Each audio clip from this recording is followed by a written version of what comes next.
Nakita na ang PTV balita ngayon. Patuloy na sinisiguro ni Pangulong Ferdinand R. Marcos Jr. na nakatutok ang pamahalaan sa ating mga kababayan na naiipit sa gulo sa Gaza.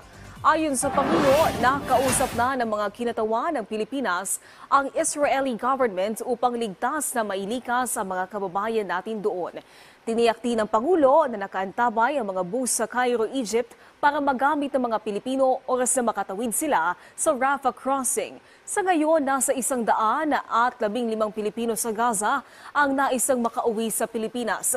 Samantala, sinabi naman ng Pangulo na nakabase sa listahan ng Israel government ang pinapayagan na makalusot sa border dahil may iilang Pinoy doon ang nakapag-asawa ng Palestino. We have no control over this. It is between the Israelis and the Palestinians. There is also a complication because some of the Filipino nationals, mga babae na may napangasawa na ng Palestinian. Hindi pinapalabas yung Palestinian. So many of them are undecided kung gusto nilang umalis o hindi. Dahil siyempre ayaw naman nilang iwanan ang asawa nila, ayaw nilang iwanan yung kanilang anak. Suportado ng agriculture stakeholders ang pagkakatalaga kay Francisco Chu Laurel Jr. bilang bagong Secretary ng Department of Agriculture. Ayon sa Samahang Industriya ng Agrikultura, umaasa sila na magagampanan ni Laurel ang kanyang tungkulin upang mapalakas ang lokal na produksyon sa bansa.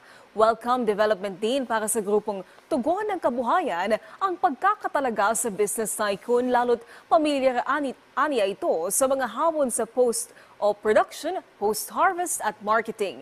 Positibo rin ang reaksyon ng Meat Importers and Traders Association sa bagong talagang opisyal.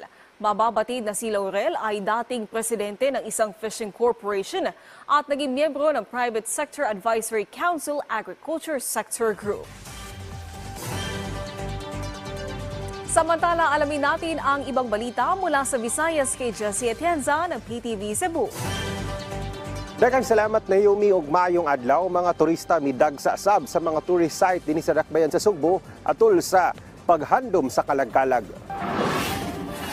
Samtang anaa sa mga samang ang kadaghanan sa mga Sugboanon alang sa paghandom sa ilang mga kabanay mipanaw na sa mga tourist site sab sa Sugbo midagsa ang mga turista samtang nagbakasyon.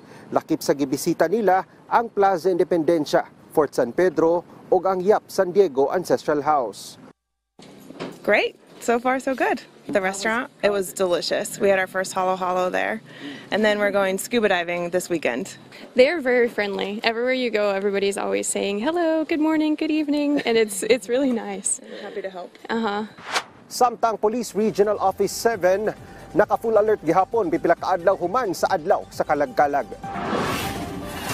Kini ang gibutyag sa Regional Director sa PRO 7 na si Police Brigadier General Anthony Abirin. Di momeno sa 2,000 mga police personnel ang gideploy sa tibuok Central Visayas.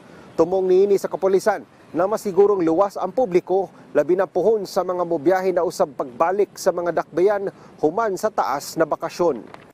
At yan ang mga huling balita mula sa PTV Cebu. Ako si Jessie Atienza. Balik sa inyo, Naomi. Daghang salamat, Jessie Atienza. At yan ang mga balita sa oras na ito. Para sa iba pang update, i-follow at i-like kami sa aming Facebook at Twitter accounts at PTVPH. Ako po si Naomi Tiburcio. Magandang hapon.